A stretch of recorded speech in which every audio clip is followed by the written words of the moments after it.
आज के इस वीडियो में हम पढ़ेंगे सीमांत लागत लेखांकन यानी कि मार्जिनल कॉस्टिंग। सीमांत लागत लेखांकन प्रक्रिया एक विशेष प्रकार की प्रविधि है। इसके अंतर्गत प्रबंधकों को इस प्रकार की सूचना प्रस्तुत की जाती है जिसके आधार पर लागत के व्यवहार को ध्यान में रखते हुए संस्था के लाभों का मापन किया जा सके। CIMA लंदन के अनुसार सीमांत लागत लेखांकन का अभिप्राय स्थिर या स्थायी एवं परिवर्तनशील व्ययों में अंतर करते हुए सीमांत लागत तथा उत्पादन मात्रा में परिवर्तन का लाभ पर प्रभाव ज्ञात करने से है। यानी कि marginal costing is the ascertainment by differentiating between fixed cost and variable cost of marginal cost and the effect of profit on changes in volume or output.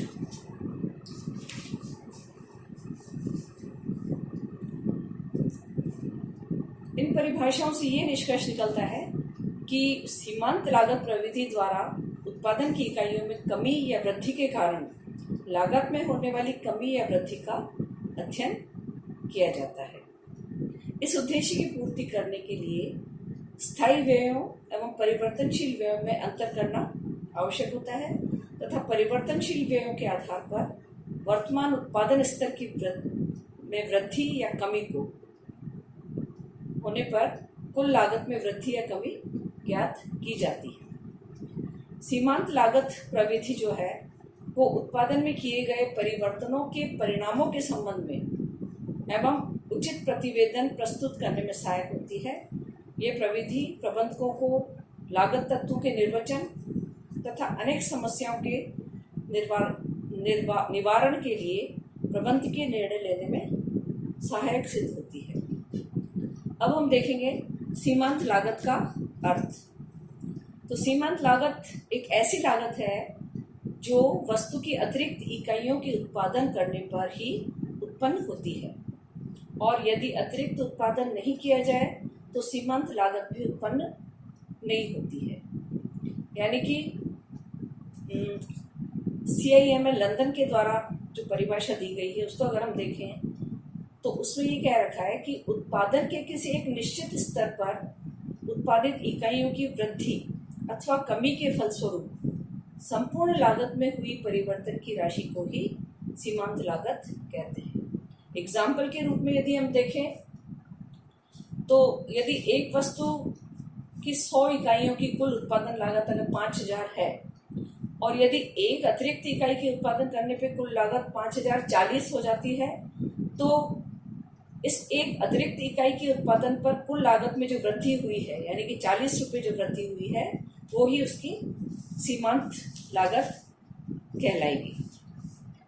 अब इसके बाद हम देखेंगे कि सीमांत लागत प्रविधि का महत्व अथवा लाभ। सिग्निफिकेंस और merit of marginal cost technique. सीमांत लागत प्रविधि अपनाने से संस्था को क्या क्या लाभ हो सकते हैं ये हम देखते हैं।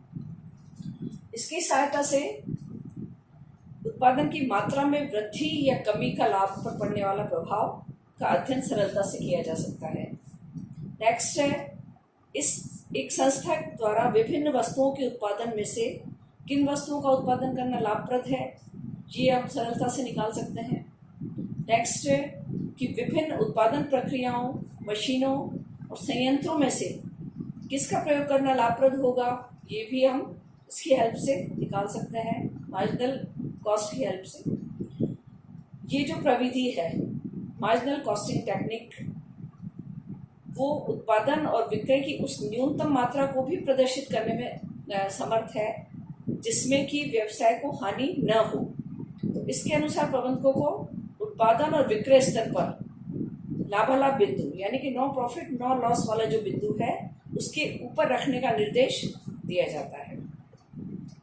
अगला पॉइंट हम ये देख सकते हैं इसके लाभ का कि ये जो प्रविधि है मार्जिनल कॉस्ट टेक्निक जो है वो उत्पादन क्षमता में वृद्धि अतिरिक्त व्यय तथा अतिरिक्त कर्मचारियों की नियुक्ति आदि के संबंध में निर्णय लेने में भी सहायक होती है। नेक्स्ट अगर हम देखें इसका लाभ या महत्व, तो वो हो सकता है कि उपरिव्ययों के अनुभाजन और अवशोषण की आवश्यकता नहीं होती, क्योंकि प्रति इकाई सीमांत उत्पादन लागत में स्थिर उपरिव्ययों को सम्मिलित नहीं किया जाता है।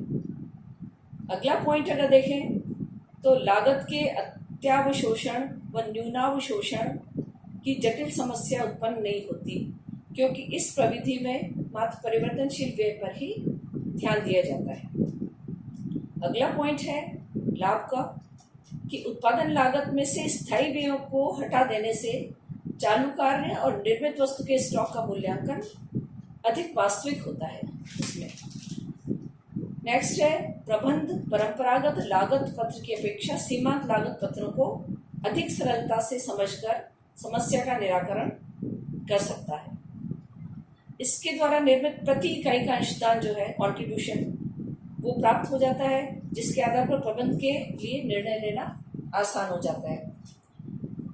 फिर है कि इसके आधार पर लाभालाभ बिंदु यानी कि ब्रेक इवन पॉइंट ज्ञात करके संस्था की सुरक्षा सीमा मार्जिन ऑफ सेफ्टी भी ज्ञात की जाती है।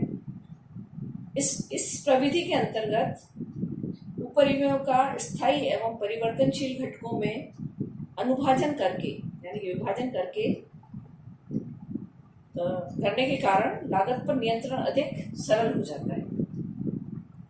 इस प्रविधि द्वारा इस सरलता से ज्ञात किया जा सकता है कि प्रतियोगिता के समय विक्रय मूल्यों में बिना हानि के किस सीमा तक कटौती की जा सकती है। फिर नेक्स्ट पॉइंट अगर हम देखें इसके लाभ का या महत्व का, तो वो ये हो सकता है कि ये जो प्रविधि है वो एक संस्था की उत्पादित वस्तुओं के विक्रय मूल्य निर्धारित करने में सहायक होती है। इसके आधार पर निर्यात संबंधी विक्रय मूल्य का निर्धारण एवं अधिक के उत्पादन को निर्यात के संबंध में निर्णय लेने में भी सरलता हो जाती है। नेक्स्ट कह सकते हैं इसकी सहायता से ये ज्ञात किया जा सकता है कि यदि विक्रय मूल्य में कमी की जाती है तो लाभ पूर्ववत रखने हेतु उत्पादन या बिक्री की मात्रा में कितनी वृद्धि अपेक्षित है, कितनी वृद्धि करनी चाहिए। यदि संस्था द्वारा अनेक वस्तुओं का उत्पादन किया जाता है तथा यदि कुछ वस्तुओं का उत्पादन बंद करना आवश्यक हो, तो इस प्रविधि की सहायता से विभिन्न वस्तुओं का अंशदान ज्ञात करके कम अंशदान वाली वस्तुओं का उत्पादन बंद करने का निर्णय किया जा सकता है। लाभालाभ रेखा चित्र जो है ब्रेक इवन चार्ट और लाभ रेखा चित्र जो कि पढ़ेंगे हम, की सहायता से लाभ नियोजन करना भी सरल और संभव हो जाता है। ये प्रविधि बहुत ही सरल है और स्टैंडर्ड कॉस्टिंग या किसी भी लागत निर्धारण के साथ प्रयुक्त की जा सकती है। तो सीमांत लागत प्रविधि के काफी सारे लाभ हैं। इसके बाद हम देखेंगे सीमांत लागत लेखांकन की सीमाएं।